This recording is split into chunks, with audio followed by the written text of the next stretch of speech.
Muy buenas noches nuevamente a todos. Sean bienvenidos a este ciclo de charlas sobre prospectiva. Mi nombre es Alfonso Mayo, soy director general de la Fundación Javier Barros Sierra y con esta charla iniciamos una serie de actividades que iremos desarrollando a lo largo de este año para conmemorar el aniversario, el 50 aniversario de la Fundación Javier Barros Sierra. Iniciamos este ciclo de charlas mensuales con la charla titulada Incertidumbre y Prospectiva, que estará a cargo del ingeniero Javier Jiménez Espriu, presidente de la Fundación, y de quien me permitiré leer una breve semblanza. Javier Jiménez Espriu es ingeniero mecánico electricista por la Facultad de Ingeniería de la UNAM y cuenta con un posgrado en el Conservatorio de Artes y Oficios de París en Francia, en donde fue becario del gobierno francés. En el sector público se desempeñó como director general de maquinaria en la entonces Secretaría de Obras Públicas, así como subsecretario de Comunicaciones y Desarrollo Tecnológico y secretario de Comunicaciones y Transportes. Fue subdirector comercial de Pemex, secretario general administrativo, director de la Facultad de Ingeniería y miembro de la Junta de Gobierno de la UNAM, miembro del Consejo Directivo del Instituto Mexicano del Petróleo, del Instituto Mexicano de Investigaciones Eléctricas y del INAOE. Fue fundador del Instituto Mexicano del Transporte y del Instituto Mexicano de Comunicaciones, miembro de la Comisión México-Estados Unidos para el Intercambio Educativo y Cultural y miembro del Congreso Constituyente de la Ciudad de México, entidad encargada de redactar la primera Constitución Política de la Ciudad de México y en la que impulsó la creación del Instituto de Planeación Democrática y Prospectiva de la Ciudad de México. En el sector privado y público-privado fue director general de la Aero, Compañía Mexicana de Helicópteros y Equipos Aéreos, de la Compañía Mexicana de Aviación, presidente del Consejo de Administración de NEC de México y de Turborreactores, y miembro de consejos de administración de Teléfonos de México, del Banco Nacional de México, de la Compañía Mexicana de Aviación, de Aeroméxico, del Grupo IDESA, entre otros. En el ámbito cultural, fue fundador de la Feria Internacional del Libro del Palacio de Minería, de la Academia de Música del Palacio de Minería y de su Orquesta Sinfónica. Ha escrito libros y artículos sobre educación, energía, comunicaciones y transportes. Fue presidente y es académico de honor de la Academia de Ingeniería de México, académico correspondiente de las Reales Academias de Ingeniería de Suecia y de España, comendador de la Orden de Mérito del Gobierno francés y Premio Nacional de Ingeniería 2008 entre diversos premios y reconocimientos nacionales e internacionales.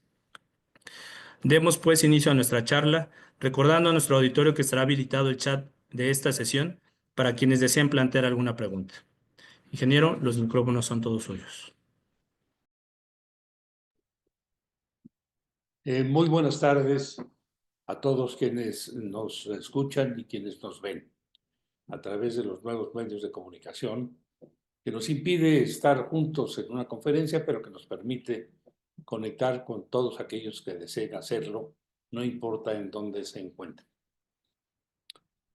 La Fundación Javier Barros Sierra, asociación civil no lucrativa, surge en 1975, hace 50 años, como un centro de estudios prospectivos por la decisión de un grupo de mexicanos visionarios convencidos de que otear el futuro a largo plazo ofrecía grandes posibilidades para diseñar el camino que llevara a nuestro país a mejores estadios de bienestar.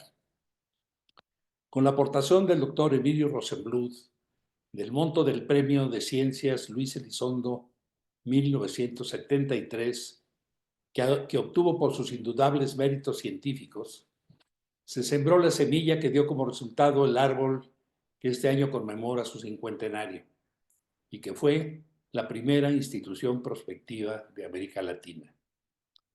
Para conmemorar esta trascendente efeméride, iniciamos con esta charla introductoria ante la coyuntura que vive el mundo y particularmente la de nuestro país, llena de complejas incertidumbres, un ciclo anual de pláticas mensuales sobre la importancia de la prospectiva en general y particularmente en sectores estratégicos para el desarrollo de México. Nuestra misión es la de convocar a las mentes más lúcidas, analizar las posibilidades del futuro y ofrecer a los responsables de las decisiones estratégicas, sean públicas o privadas, escenarios que orienten las acciones a desarrollar en el futuro que se inicia hoy. Hace ya algunos años, varios años ya, todavía en el siglo pasado, y la notación la señalo con preocupación porque varias décadas después siguen siendo válidas las viejas inquietudes, continúan muchas preguntas sin respuesta y problemas severos siguen ya no solo sin solución, sino algunos sin atenuación o incluso agravados.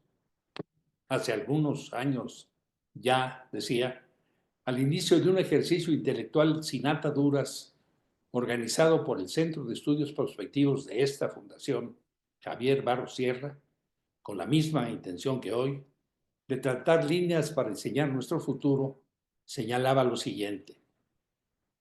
Hablo de diseñar, porque nuestro interés en la prospectiva y la razón de nuestro centro descansan en la convicción de que el futuro depende de nuestras acciones de ayer y de hoy, y que éstas deben obedecer a decisiones informadas, analizadas, razonadas, para el logro de un futuro, llamémosle deseado, porque estamos persuadidos de que el futuro debe ser, dentro de los posibles, el más cercano a nuestros deseos y no el resultado de lo inexorable, de la ignorancia o de la improvisación.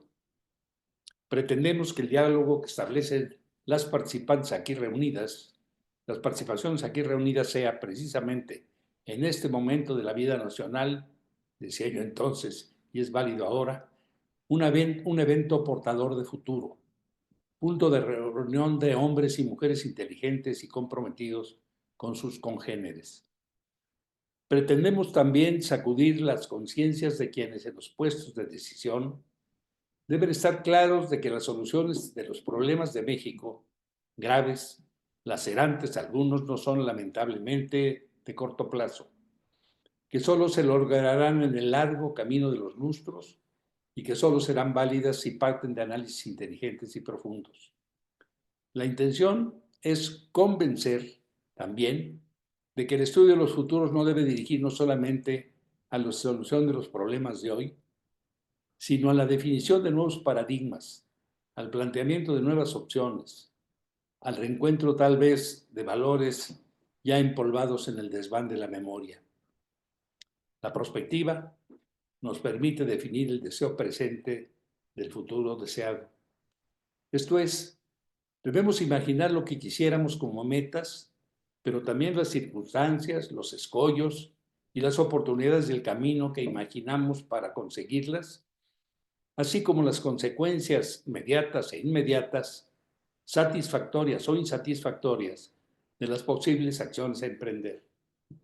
Un ejercicio intelectual de enormes retos y que se hace cada vez más complejo, tanto por la natural dificultad de otear un horizonte lejano, como por la vorágine de complicaciones que surgen a diario, sea en la localidad, en una región o en el conjunto de las sociedades y que interactúan sin respetar ideologías, culturas, fronteras, razas, religiones.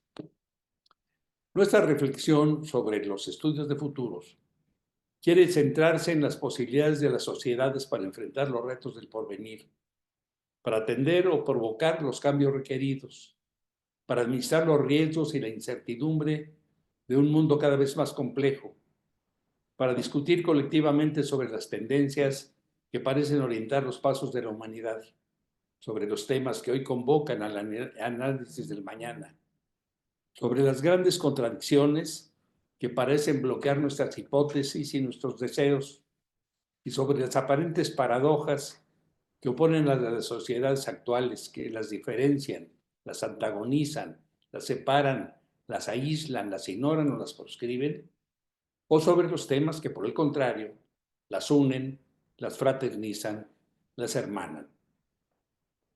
No siendo experto en prospectiva, pero ferviente creyente en sus bondades y en sus asideros, en lo que sigue me remito al pasado remoto, convencido de que hoy es el futuro de diversos ayeres, que olvidar lo trascendente, que es lo mismo que ignorar la historia, conduce a situaciones aberrantes, que nunca debe hablarse del futuro sin referencias pretéritas y que la historia es herramienta fundamental de la prospectiva.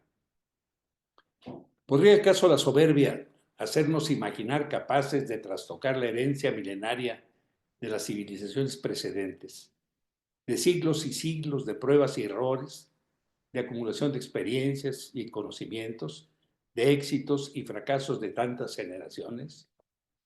Sería lógico pensar que no, sin embargo, diversos acontecimientos sugerirían lo contrario. El futuro, decía John McHale, es un símbolo a través del cual ordenamos el presente y le damos significado al pasado. Pareciera a veces que no se entiende o no se conoce el significado de las palabras de Torres Bodet cuando inquiere quién dice que el recuerdo sabe más que el olvido. En el fruto que muerdo, todo un bosque está herido. Pareciera que a veces no se entiende o no se conoce tampoco la historia misma de la humanidad, de las naciones, de los grupos sociales, de las etnias, incluso la historia individual, lo que nos hace tropezar a menudo con la misma piedra. El olvido o la ignorancia, sin embargo, no anulan lo que se ignora u olvida, ni exculpan a quienes debieran saber y recordar. El futuro es consecuencia de las decisiones o las indecisiones de ayer y de hoy. Evoquemos algunos eventos de la historia de la humanidad, todos portadores de futuro, evidentes y hasta hoy permanentes, como puntos de referencia, como asideros históricos enraizados en la perenidad y que se refieren a los 8 elementos de la civilización, de cuya consideración integral no puede escaparse diseño alguno de futuro, abordado con seriedad. Para ello, recurro a una traducción libre del capítulo Nuestra herencia oriental de la Crónica de la Civilización de Will Durant, a la que agrego algunas referencias del pasado de nuestro cercado propio. Si nos referimos al trabajo, elemento primario de la civilización, es de Egipto ya sea que conocemos el más antiguo cultivo de la tierra, los sistemas de irrigación y la producción de vino, cerveza y té. La ingeniería y la artesanía estaban más desarrolladas en Egipto antes de Moisés que en Europa antes de Voltaire. Con Sargón aparecen las construcciones con tabique.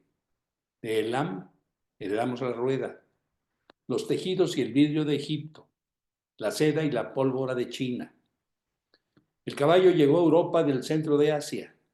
Los fenicios circunnavegaron África antes de la era de Pericles y los chinos inventaron el compás. En Sumeria nacieron el primer contrato de negocios, el primer sistema de crédito y el uso del oro y de la plata como estándares de valor.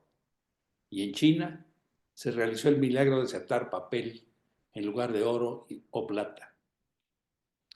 El segundo elemento de la civilización es el gobierno, la organización y la protección de la vida y la sociedad a través del clan y la familia, la ley y el Estado. La aldea apareció en la India y la ciudad-estado en Sumeria y Asiria. Egipto estableció el censo y los impuestos y mantuvo la paz interna durante siglos con un modelo de fuerza mínima. Ur-Engur y Hammurabi formularon grandes códigos de leyes y Darío organizó uno de los imperios mejor administrados en los anales del gobierno. El tercer elemento de la civilización es la moral.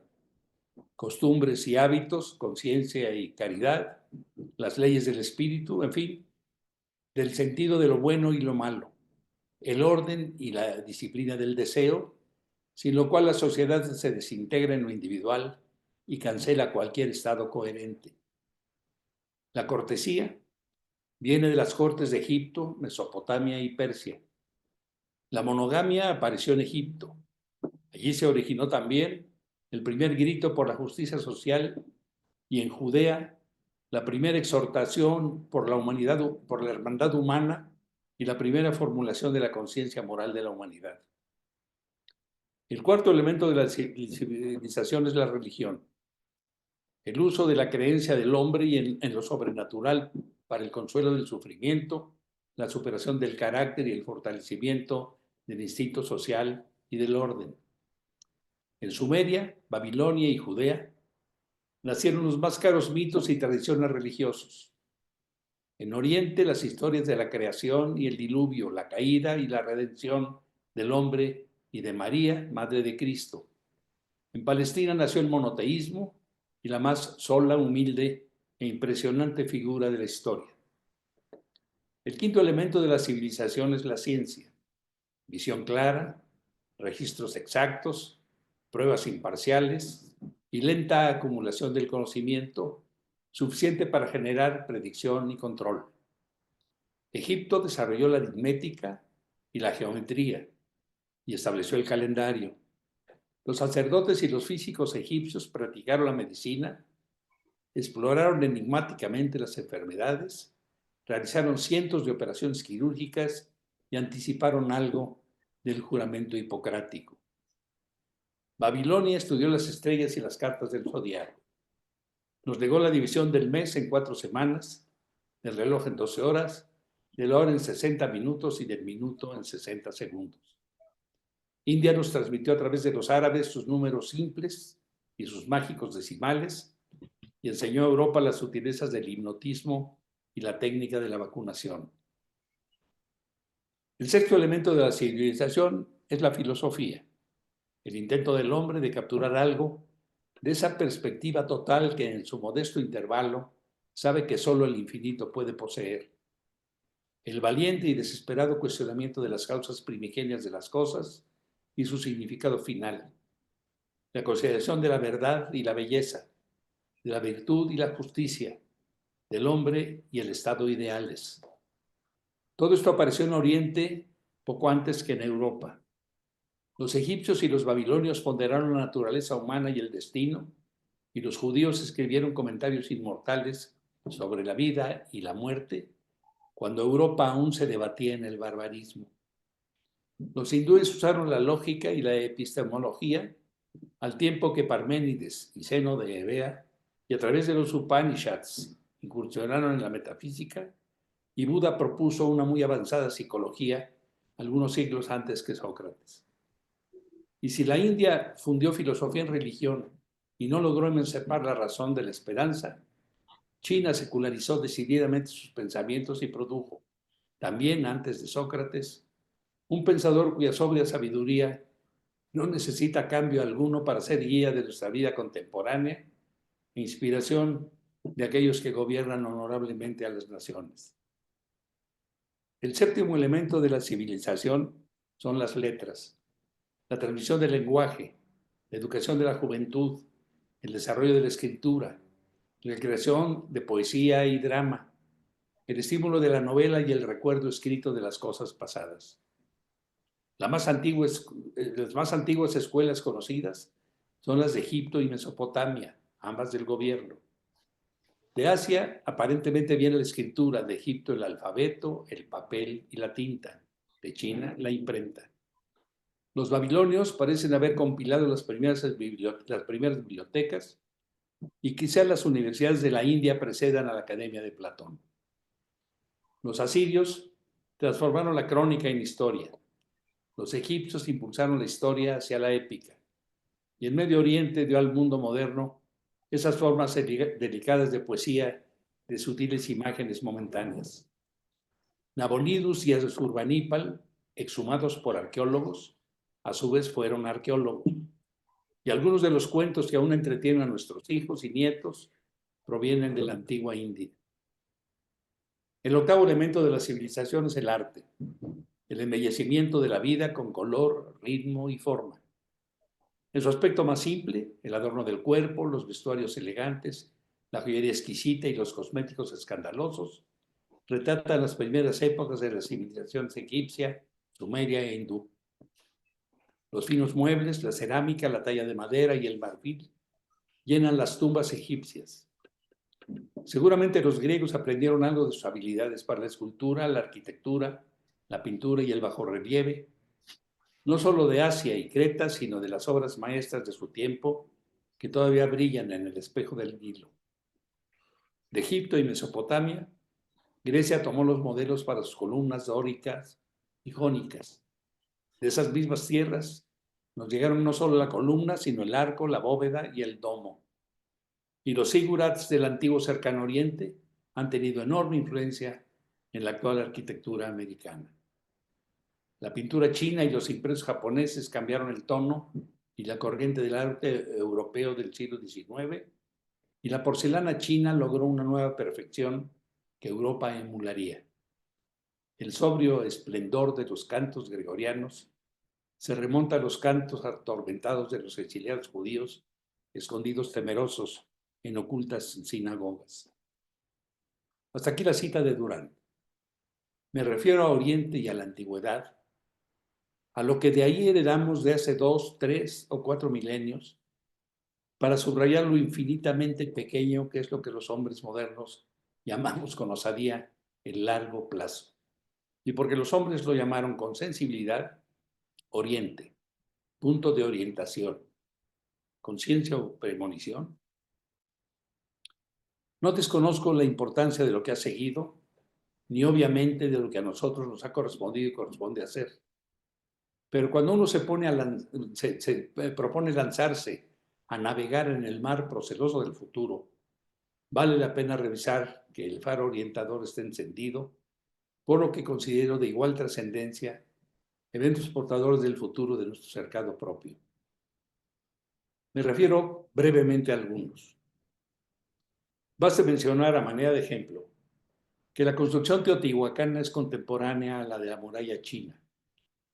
La edificación de Uxmal, anterior a la mezquita de Córdoba, y que los murales del Giotto, considerados el inicio de la pintura narrativa y expresiva, son 7 siglos posteriores a los de Bonampak. Más de 2000 años de tradición astronómica y matemática y la construcción de más de 1000 observatorios astronómicos. El cálculo de la duración del año, que difiere solo 2 10 milésimas del cómputo actual. Relojes cósmicos de piedra. El desarrollo de un modelo matemático propio. La concepción del cero ausente en el conocimiento de griegos y romanos. El desarrollo de un sistema numérico.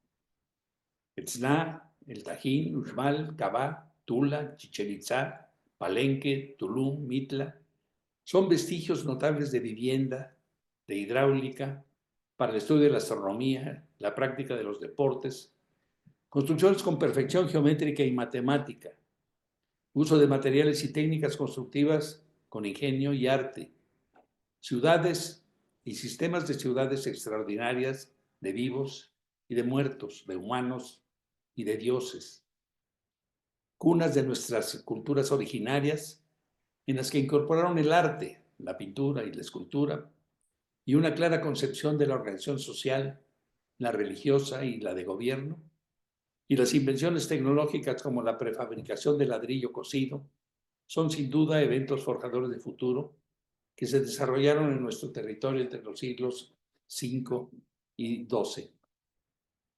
Tenochtitlan.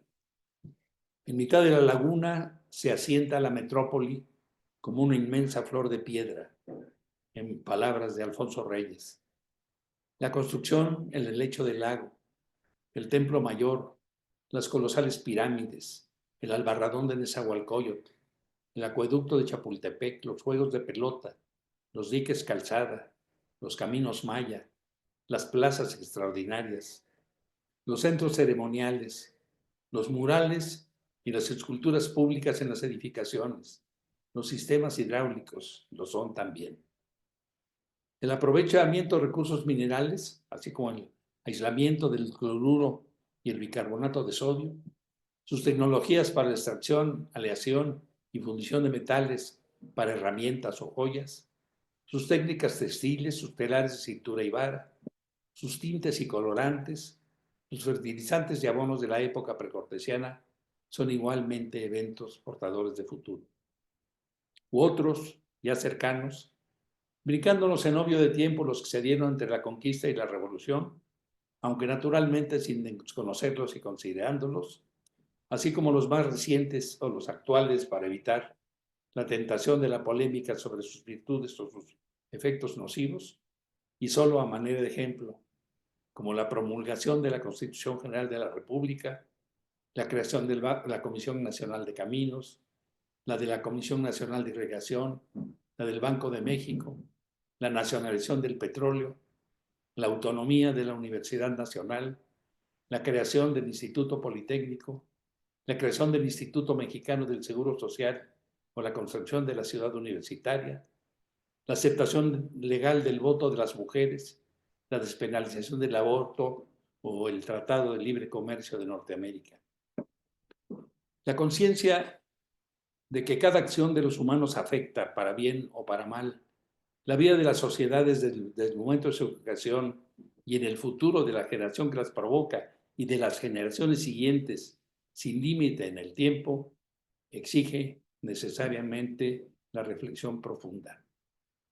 Por eso, ante la dinámica de las sociedades y ante las necesidades de los cambios por los cambios de las necesidades, insisto en la obligación del análisis serio, la imprescindible abolición de la simulación, el peligro de la autocomplacencia y el autoengaño y las consecuencias de la omisión o la soberbia, y ante todo, en el grave peligro de la improvisación, esa mágica virtud que tantas veces nos identifica y que ante el vértigo de la realidad ha dejado de ser virtud y ha perdido su magia.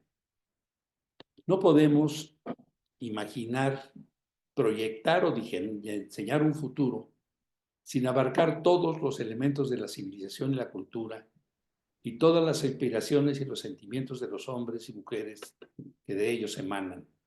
Libertad, justicia, equidad, democracia y sus valores implícitos: amor, patria, familia, ética, honestidad. Lo señalo porque pareciera que en lugar de análisis prospectivos, a menudo hacemos consideraciones despectivas. La despectiva sería, contrario sensu, de la prospectiva, la técnica de toma de decisiones para resolver problemas del corto plazo, improvisadamente, sin información válida, sin medir efectos y consecuencias, con fines distintos de los del problema en sí, y tomando con ligereza cuestiones sustantivas que parten del alma de los pueblos, de sus necesidades fundamentales o de los valores más caros al individuo. No pocas decisiones, todos conocemos algunas, que han afectado a las sociedades modernas se han apoyado en la despectiva.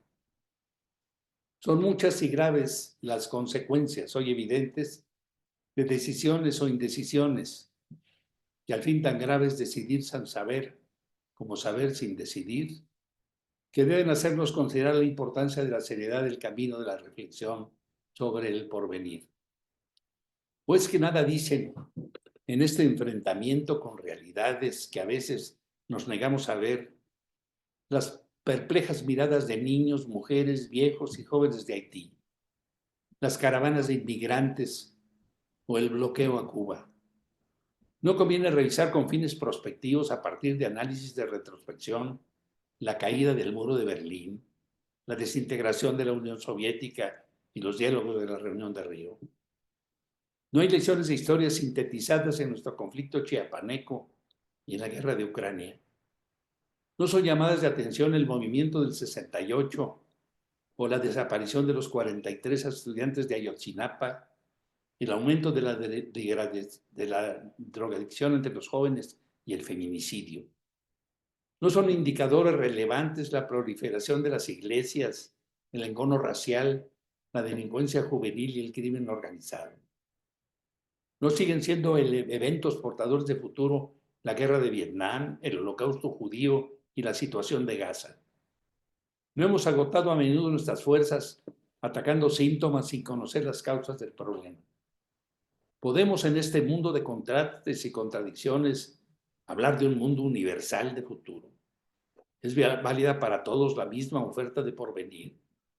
¿Es transitable para todos el siglo XXI que se pregona como el del ingreso a la modernidad? ¿O el túnel de la historia conducirá en definitiva a muchos conglomerados a una cuenta regresiva? La carrera hacia la aldea global, el desarrollo sustentable y el libre mercado que todo lo acomoda, decididos como actos de fe, son viables para todos, los del norte, los del sur, los del este, los del oeste. Son la solución de la marginación y la inequidad que ahogan a las sociedades, sean la mundial o la de naciones como la nuestra. Estamos imaginando para nuestros futuros un nuevo e inalcanzable Shangri-La. ¿Caben todos los mosaicos culturales que han persistido y surgido por milenios en el mismo modelo global? Estamos obligados a informarnos para tener capacidad de anticipación y poder pasar de las preguntas a las respuestas, de la incertidumbre a una mayor claridad, de las ideas al diseño, del diseño a la acción, y porque no tenemos ya derecho a construir espejismos, a ser los nuevos alquimistas ni el moderno aprendiz de brujo que cuenta con la inteligencia artificial de su inmenso poder cibernético. Nosotros hoy vivimos un momento crucial de la existencia nacional. El pasado, pasado es, y el presente se convierte en pasado a cada instante. Pero lo que hemos hecho y hacemos en este pasado tiene y tendrá influencia decisiva en el corto, el mediano y el largo plazos. Tal vez más que nunca, ahora que la única certidumbre es la incertidumbre, y hoy lo subrayo por el impacto de la inmediatez de acontecimientos recientes, nuestra apuesta por la prospectiva adquiere características de urgencia. Porque en los estudios prospectivos se analizan las posibles consecuencias de los actos presentes y se orienta hacia lo que quisiéramos lograr o evitar para el porvenir. Nuestro destino no está, como nos dice nuestro himno nacional y a pesar de él, ya escrito por la mano de Dios. Está sujeto a las acciones que hemos desarrollado y a las que vayamos emprendiendo en el acontecer de los tiempos que corren. Hoy, cuando la incertidumbre o las incertidumbres de todos sabores se congregan, se confunden, se amalgaman para hacer más opaco el panorama, cuando se complican temas como las tensiones políticas, las expectativas de sustentabilidad o la irrupción de la inteligencia artificial, es cuando la razón aconseja analizar con detalle las causas y las consecuencias de situaciones y acciones que podemos deducir o imaginar, todas portadoras de futuro, para dar algunas luces sobre los posibles caminos a transitar, para diseñar escenarios diversos y trabajar hacia los que sugieren mayor bienestar para la sociedad o buscar evitar futuros catastróficos. Iniciemos la reflexión nacional para diseñar nuestro futuro, para hacer lo que debemos y sabemos hacer, para volver a hacer lo que hemos hecho bien y dejamos de hacer, para hacer lo que debemos ser y no lo que otros quieren que seamos o algunos creen que debiéramos ser. Iniciemos esa reflexión prospectiva mirando siempre al frente, pero sin olvidar, al emprender el viaje, nuestro espejo retrovisor. La incertidumbre compleja que ahora enfrentamos, por ejemplo, en el caso de la impartición de la justicia, en el control de la violencia o en la revisión del Tratado de Libre Comercio de Norteamérica, entre otros temas con nuestro vecino del norte. Incertidumbre que ofrece un panorama de enorme confusión. Es, en palabras sencillas, falta de certeza o claridad. Lo que siendo una parte natural de la vida que se presenta siempre por causas diversas, falta de información, ambigüedad de los datos disponibles, la imposibilidad de predecir fenómenos naturales o conflictos sociales o políticos, la imposibilidad de mediciones precisas, las dudas de quienes toman las decisiones o las decisiones que se toman sin reflexionar. En fin, las múltiples circunstancias que complican la visión del futuro exigen esfuerzos importantes de análisis y clarificación de quienes conocen los temas a debate. Acontece que, como es el caso de lo que en particular hoy vive la sociedad mexicana, en el ámbito judicial, en el tema energético, en lo referente al sistema de educación, en lo relativo a la cultura o al desarrollo científico y tecnológico, al problema de la escasez de agua o a los asuntos relativos al cambio climático, o los de la violencia y el crimen organizado, o los del comercio internacional, por citar los más sensibles, la concurrencia de situaciones diversas, internas y externas, hacen más complejo y, por tanto, más trascendente el reto de diseñar el futuro de estas áreas y, por lo tanto, de las acciones a llevar a cabo. Hay, para abordar el diseño del futuro en condiciones de severas incertidumbres, múltiples herramientas, talleres de expertos, modelado de sistemas dinámicos, simulaciones con el método Monte Carlo, el método Delfos, los análisis de sensibilidad, las técnicas de grupo, juegos de roles, plataformas de colaboración en línea, análisis de riesgos, mapas de escenarios, gráficos de tendencias y planificación, historias de futuro, en fin, una amplia metodología que independientemente de que no sea factible dibujar con precisión un escenario, ofrecen las posibilidades de definir un espectro de alternativas que pueden orientar las decisiones. Por ello, la Fundación Javier Barrosierra ha programado un ciclo de charlas mensuales entre expertos en estos temas sensibles, invitados a proponer y debatir ideas prospectivas ante el público interesado, que se inicia con esta charla introductoria, seguida de una conferencia sobre prospectiva que dictará en febrero el doctor Antonio Alonso Concheiro, expresidente de esta fundación y experto en prospectiva con amplio reconocimiento internacional, y que continuará con 10 encuentros temáticos.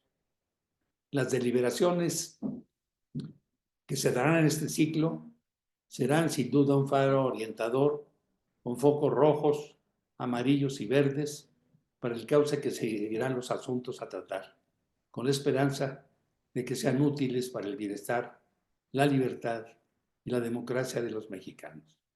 Todo esto sin pecar de optimistas y sin olvidar desde luego a los poetas cuando advierten que, como dijo Paul Valéry, el futuro no será lo que era. Muchas gracias.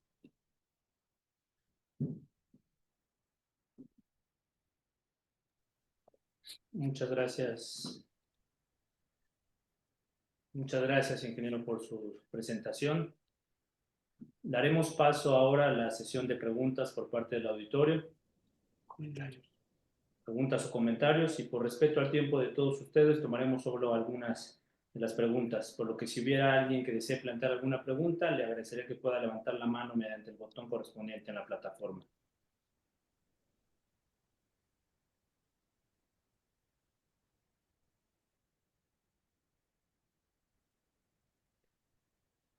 Patricia Galeana, adelante, por favor.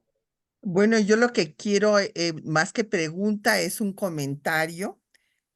Me encantó esta charla introductoria. Javier, felicidades. Sobre todo me parece fundamental lo que afirmaste, que nos es necesaria el conocimiento de la historia para comprender nuestro presente y plantear nuestro futuro. Y además me encantó tu prosa, que es magnífica. Ese sería mi comentario.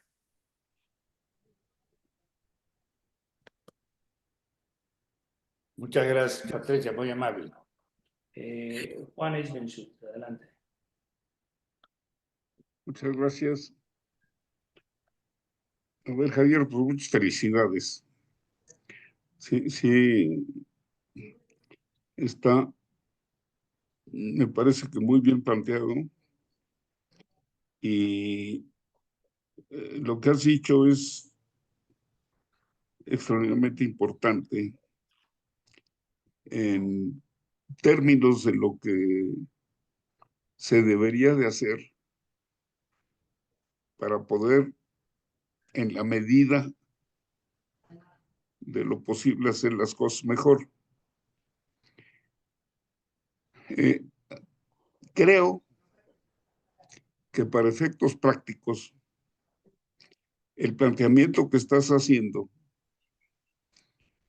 debe de complementarse con experiencias de otros países. La diferencia entre el México actual y el México de cuando llegaron los españoles es la comunicación y el efecto que la comunicación tiene sobre la vida real de los países es mucho más grande y rebasa con mucho en este tipo de estudios, sobre todo, el, la visión local, digamos. Efectivamente, esto de la aldea global es cierta. Y con todo respeto, a mí me parece que en México hemos estado haciendo en los últimos años una serie de cosas que no hubiéramos hecho si hubiéramos visto lo que ha pasado en otros países. Te felicito nuevamente. Es muy importante y sensacional lo que has dicho, pero creo que sí conviene ver hacia el exterior y buscar la forma de incorporar en lo que hacemos lo que es sabido que ha ocurrido y está ocurriendo en el resto del mundo. Gracias, Javier. Claro, Juan, muchas gracias. Ingeniero Ferrando, adelante. Sí, gracias, Alfonso. Saludo a todos los colegas que hemos disfrutado esta charla y tres puntos. Uno, felicitar a la fundación, la mayoría de los que veo que estamos aquí conectados, hemos tenido un vínculo con la fundación de hace muchos años.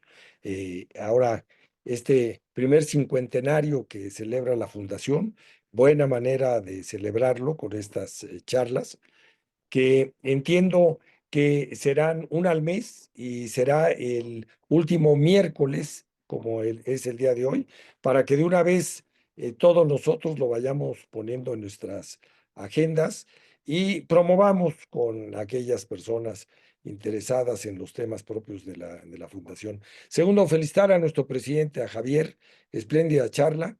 eh, que hemos disfrutado mucho. Y tercero, pediría, esto a lo mejor le toca ya a nuestro director Alfonso Mayo, poder tener acceso a la presentación que realmente es espléndida. Y bueno, uno va haciendo notas, va tomando elementos importantes de lo expresado por Javier, pero si está la presentación y podemos tener acceso a ella, sería de gran utilidad. Así que no nos despedimos, esperemos más comentarios. Nos veremos dentro de un mes en la plática de nuestro también muy estimado Antonio Alonso Concheiro. Gracias. Gracias, Gerardo. Evidentemente que de lo que se trata es de las experiencias que se vayan aquí planteando, de los expertos que de los que vamos a gozar en las siguientes pláticas. Todas quedarán en la memoria, en la información de la Fundación, en el canal de YouTube de la Fundación, que estará en difusión de todo el mundo. Lo podemos difundir por todas partes, estarán en la página de la Fundación, en fin, y de lo que se trata justamente es de difundirla.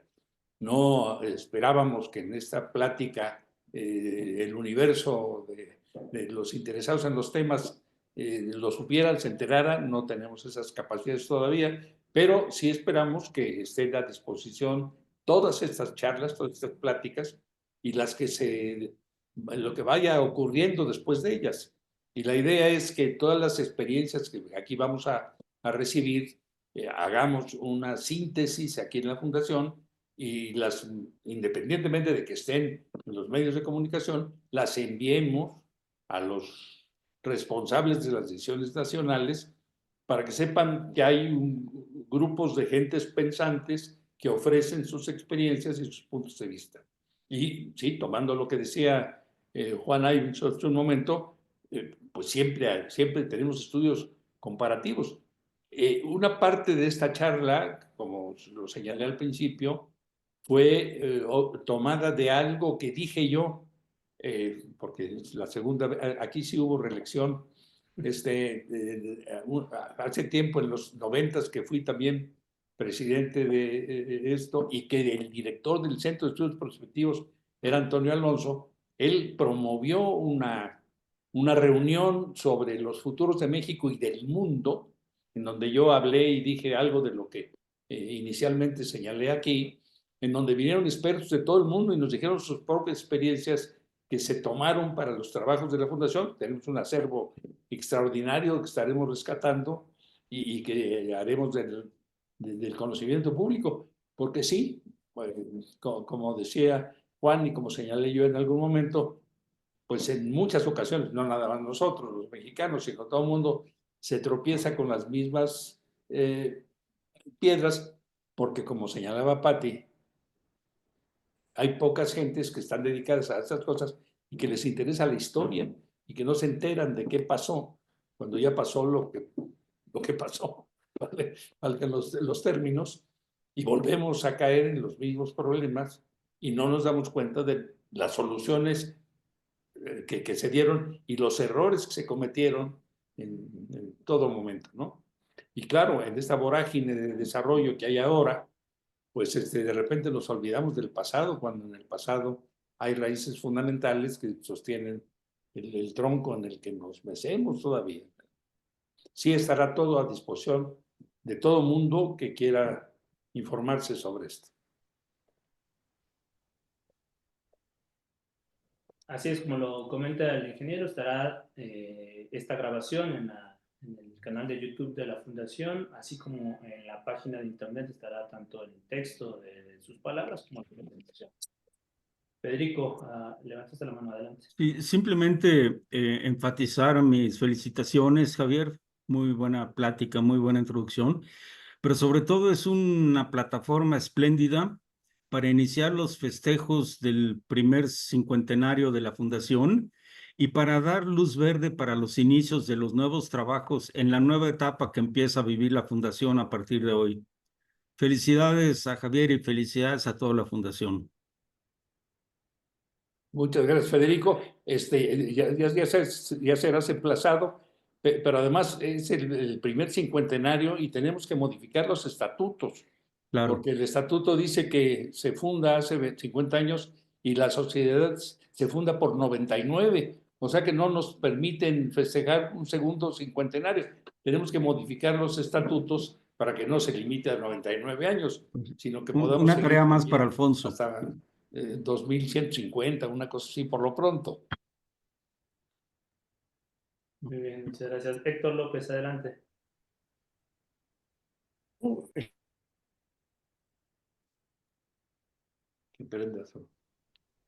Pueden ser, Ya tu pueden micrófono, adelante. participar en este tipo de exposiciones personas que no sean miembros de la fundación. Sí, hicimos una difusión, en fin, a los miembros de la fundación, a otros organismos que trabajan también en prospectiva, en las instituciones, y al público en general, a los amigos, a todos los contactos que tenemos, es accesible para todo el mundo. Bien. Y hay que comunicar entonces a Alfonso los posibles candidatos con los temas correspondientes. ¿Perdón? Digo, habría que comunicarle a Alfonso los posibles candidatos y los temas correspondientes. Sí, vamos a hacer la difusión de cuáles son los temas que se van a... nosotros tuvimos, tuvimos ya una serie de trabajos entre los miembros de la fundación. Se hizo algún taller y se definieron los temas fundamentales estratégicos que debíamos abordar de inicio en esta especie de resurrección de la Fundación Barros Guerra, que estuvo un poco dormitando un rato por razones muy diversas, y se hizo un listado en el consenso de los talleres de cuáles eran los temas que debíamos abordar, y sobre esos trabajaremos en estos 10 charlas del año después de la que dé Antonio Alonso sobre el tema de la prospectiva y la importancia y la necesidad de la prospectiva.